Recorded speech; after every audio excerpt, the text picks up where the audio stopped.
Don't forget to subscribe, like and comment. 55 Things You Need to Know About Tim Scott. The senator from South Carolina has a personal story that confounds easy political categories. There's never been anybody in the history of the Republican Party quite like Tim Scott. A descendant of enslaved people, the second son of a single mother, a bachelor, a teetotaler, and an erstwhile insurance salesman, the convivial, 57-year-old South Carolina senator is a uniquely successful black conservative from the South, a victim of racism in stores, on roads, online, and even in the United States Capitol itself, who doesn't see the country as racist, and doesn't see himself as a victim. It's a message that now will undergird a compelling but likely long-shot presidential bid. What do people need to know about the man who has now joined fellow South Carolinian Nikki Haley, outsider entrepreneur Vivek Ramaswamy, and soon-to-be official candidate Ron DeSantis, and others to come, in challenging former President Donald Trump for the GOP nomination? Here, culled from interviews, media coverage, and Scott's own books, is a primer on the life of Tim Scott. 1. He is the only black Republican in the United States Senate. 2. He is the only black person to ever serve in both chambers of Congress. 3. He is one of only 11 black people in the history of the country to be in the Senate, and one of just 3, along with Democrats Cory Booker and Raphael Warnock, currently in the Senate. 4. America is not a racist country, he has said. 5. Only in America can my story play out the way it has, he has said. 6. Some 150 years after his enslaved ancestors were forced to come to South Carolina, he was born in North Charleston on September 19, 1965. 7. His father was a cool menthol chain-smoking Vietnam vet in the Air Force. His mother was a nurse who often worked double shifts from 7 in the morning till 11 at night. When his mother left his father, "Take them away from me and your kids will never succeed. They will be nothing, just like their mama," he yelled as she drove off. A 7-year-old Scott moved into his grandparents' small, dirt road house, where with his mother, his older brother, and he shared a room and a bed. 8. His grandfather left school in the 3rd grade to pick cotton for 50 cents a day. He couldn't read or write but was an avid daily newspaper peruser. 9. He and his grandfather in the mid-70s watched professional wrestling, and the wrestler they rooted for the most was Houston Harris, who went by the ring name of Bobo Brazil and was the first black man in the National Wrestling Alliance. Similar to Jackie Robinson, he provided a glimpse of what was to come, the world my granddaddy was striving for, Scott once wrote. His success helped us to see that we could do more. We could be more. 10. His grandfather's greatest love, though, was his garden. He learned from his grandfather, he said, that the seed is more important than the soil. Given enough time, his grandfather taught Scott, a seed will find its way through the hardest concrete. 11. He had buck teeth as a boy, which made other kids call Scott Teat. 12. As a freshman at North Charleston's R.B. Stall High School, he failed English, Spanish, geography, and civics. His mother made him go to summer school and find a job to pay for it. 13. His first job was at a local movie theater. He popped popcorn and liked Rocky III. 14. On breaks he went to a nearby Chick-fil-A and always ordered the same thing, waffle fries and a water, because it was the only thing he could afford.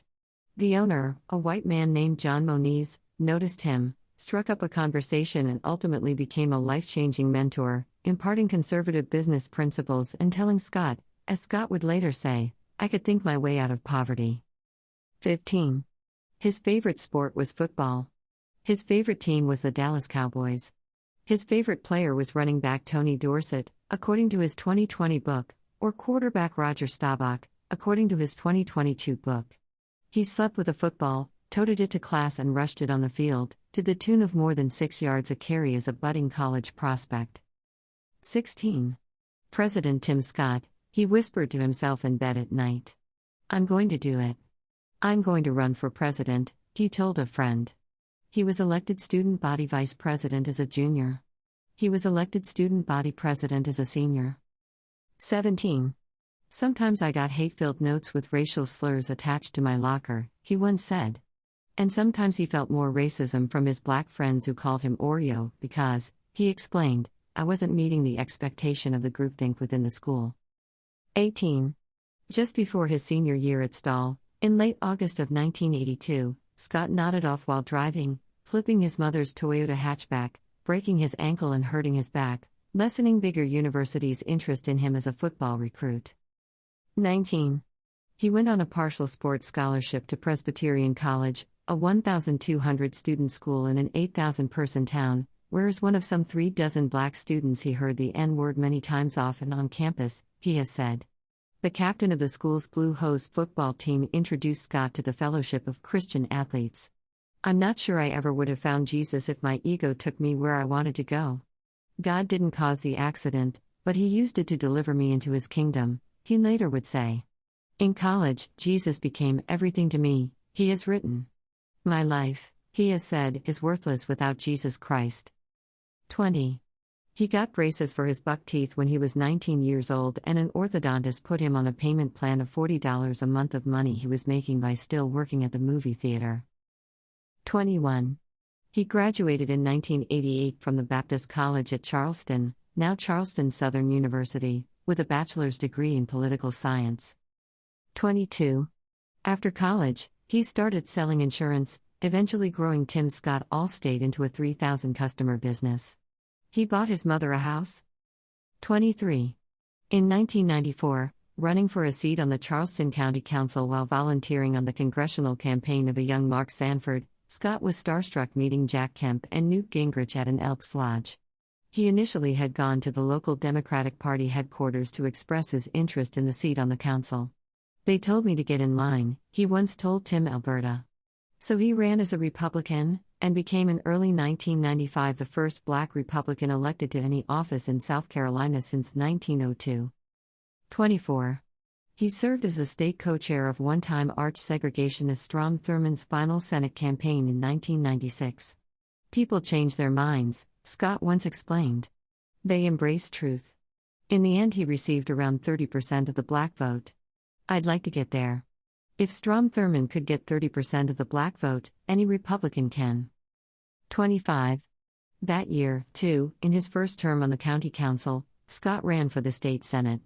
In spite of advocating for the removal of the Confederate battle flag from the state capitol and receiving the endorsement of the Democratic mayor of the city of Charleston, Scott lost badly, by 30 points, to Robert Ford, who worked for Martin Luther King Jr. and was arrested 73 times during the civil rights movement. 26. He joined in 1997 Seacoast Church, a fledgling non-denominational megachurch in suburban, affluent, overwhelmingly white Mount Pleasant, where the pastor became a friend and advisor. "The most powerful force in my adult life," he's called the now 25,000 congregant church. 27. In 2008, he ran for and won a seat in the South Carolina State House, and he also took his grandfather to vote. His grandfather couldn't read the ballot, so he pointed to the name Barack Obama. As he drove him home, he looked over at his grandfather, who had tears rolling down his face. "Timmy, the miracle isn't whether he wins or not. The miracle is that he is on the ballot," his grandfather said. "Timmy, for more than half of my life, I wasn't allowed to vote." 28. In his single term as a state representative, Scott joined the Women's Caucus, citing his background as the product of a powerful single mother. 29. Running in the Tea Party-defined 2010 cycle in South Carolina's three-quarters white 1st Congressional District, beating in the primary Strom Thurmond's son and backed by Sarah Palin, Kevin McCarthy, Eric Cantor and the Club for Growth, Scott became the first black Republican from the state elected to the United States House of Representatives since 1897. 30. He didn't join the Congressional Black Caucus. "It wasn't how he wanted to be seen. My campaign was never about race," he said. 31. He was appointed by then-Governor Nikki Haley in December of 2012 to replace Senator Jim DeMint, who was resigning to head up the Heritage Foundation, making Scott the first black Republican senator since 1978 and the first black Republican senator from the South since Reconstruction. 32. Early in his tenure in the United States Senate, Scott embarked on an unusual and sometimes undercover listening tour around South Carolina, chopping chicken, bagging groceries, sweeping floors, riding the bus. "Most of the time I don't identify myself because it's easy to have a polite conversation with a U.S. senator, but you can have a real conversation with a dude on the bus," he told a reporter from BT. Comment 2014. Sometimes it's better to just be the dude on the bus. 33. He won with 61.1% of the vote in a special election in 2014 to serve the rest of DeMint's term, making him South Carolina's first popularly elected Black United States Senator. If you call progress electing a person with the pigmentation that he has, who votes against the interest and aspirations of 95% of the Black people in South Carolina, Rep.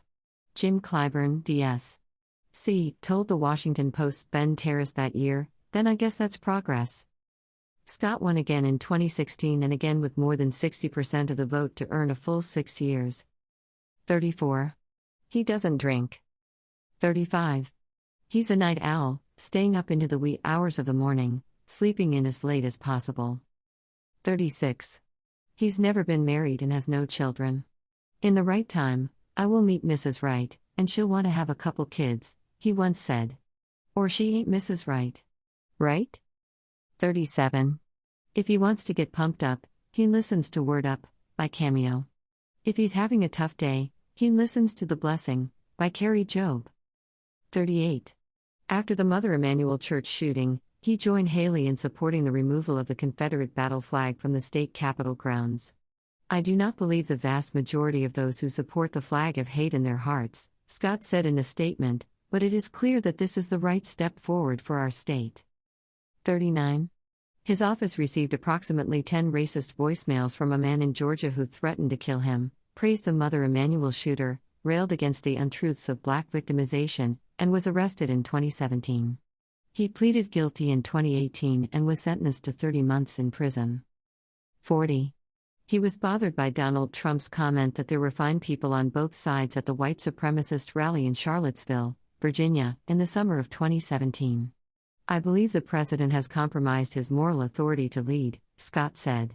Do you think he's a racist? Alberta later asked Scott. I don't, Scott said. Is he racially insensitive? Yes. But is he a racist? No. 41. He prevented in 2018 the confirmation of a pair of judges with racist writings in their pasts. 42. I don't care who you voted for or what you think about the 2020 election, what happened on January 6 was wrong, he wrote in his 2022 book. He didn't, though, blame Trump specifically, believing the insurrection, this tragic day, as he put it, was the culmination of individuals making bad choices. 43. After Scott delivered the GOP rebuttal to President Joe Biden's address to Congress in April of 2021, Uncle Tim trended on Twitter. It wasn't cute. It was hateful, Scott would write. They may as well have called me a house nigger.